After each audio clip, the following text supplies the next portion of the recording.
उत्तराखंड विधानसभा में बैकडोर से हुई भर्तियों पर हाईकोर्ट के फैसले के बाद अब स्पीकर रितु खंडूरी के फैसले की काफी सराहना हो रही है।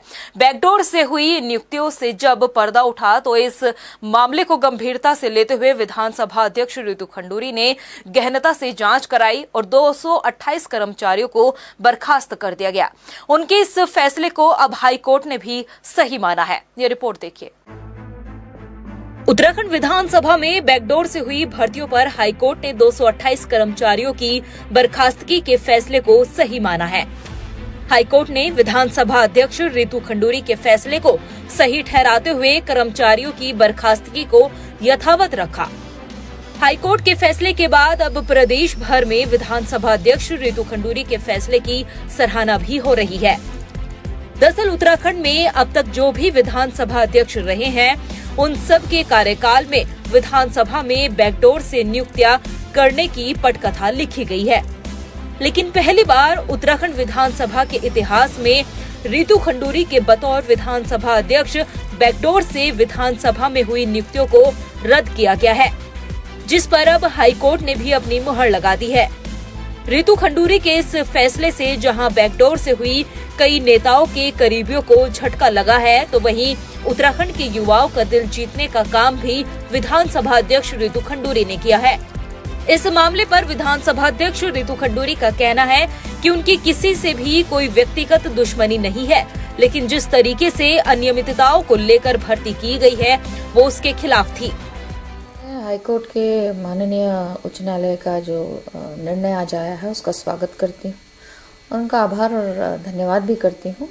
ये जो टर्मिनेशन का फैसला था या निरस्तीकरण का जो फैसला था वो नियम को देखते हुए था। किसी पर्सनल इंडिविजुअल किसी के साथ मेरी कोई लड़ाई नहीं थी या मैं किसी इंडिविजुअल को नहीं टारगेट कर रही थी, ये सिस्टम को टारगेट कर रहे थे और जो नियम है उनको हम टारगेट कर रहे थे।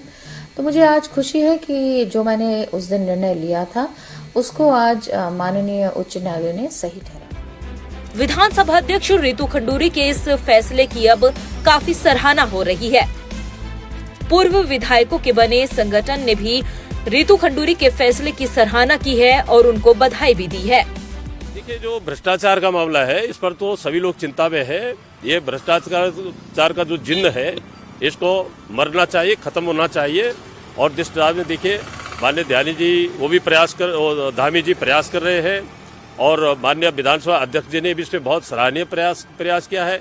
हम ही कह रहे हैं कि जो नियुक्तियों में जिस प्रकार से भी जो मनमानी है, जो भ्रष्टाचार है वो रुकना चाहिए। और हम उसके बाद जो है माननीय अध्यक्ष जी से भी मिले थे, उनको भी हमने धन्यवाद किया है उनका जो इस प्रकार का जो निर्णय रहा है। और भविष्य में भी ऐसे निर्णय जो है कठोरता से और बिना किसी अपना प्रयास सोचते हुए लेने की आवश्यकता है, तभी प्रदेश का हित हो सकता है। हालांकि कांग्रेस अभी भी इस मामले में राजनीति ढूंढती नजर आ रही है। कांग्रेस के प्रदेश अध्यक्ष करण माहरा का कहना है कि जिन विधानसभा अध्यक्षों ने गलत नियुक्तियां की है उन पर भी कार्रवाई होनी चाहिए। कांग्रेस का पहले दिन से स्टैंड है कि जिस दिन से राज्य गठन हुआ है और विधानसभा बनी है उसके बाद से जितनी भी नौकरियां ली हैं, अगर जांच हो तो फिर सबकी जांच होनी चाहिए, सब में एक सम फैसला आना चाहिए। दोष उन नेताओं का है जिन्होंने नैतिकता को ताक पर रखते हुए, अपने रसूख का फायदा उठाते हुए अपने परिवार के लोगों की नौकरियां विधानसभा में लगाई। तो जनता के जो योग्य लोग हैं उनके हकों में डाका डालने का जिन नेताओं ने काम किया था उनके खिलाफ कार्रवाई होगी, तब हमको खुशी होगी। किसी की नौकरी जाने से हमको कोई खुशी नहीं। उत्तराखंड विधानसभा बैकडोर की नियुक्तियों को लेकर एक पहचान बन चुका था, लेकिन जिस तरीके से विधानसभा अध्यक्ष रितु खंडूरी ने विधानसभा में बैकडोर से हुई नियुक्तियों को निरस्त किया है, उससे एक पहचान देश में बड़ी कार्यवाही को लेकर भी बनी है। ऐसे में जिस तरीके से विधानसभा अध्यक्ष रितु खंडूरी ने इस पूरे मामले में सख्त रवैया अपनाया है, उससे विधानसभा अध्यक्ष रितु खंडूरी का राजनीतिक कद और भी बढ़ गया है। रफ्तार मीडिया के लिए देहरादून से मनीष टंगवाल की रिपोर्ट।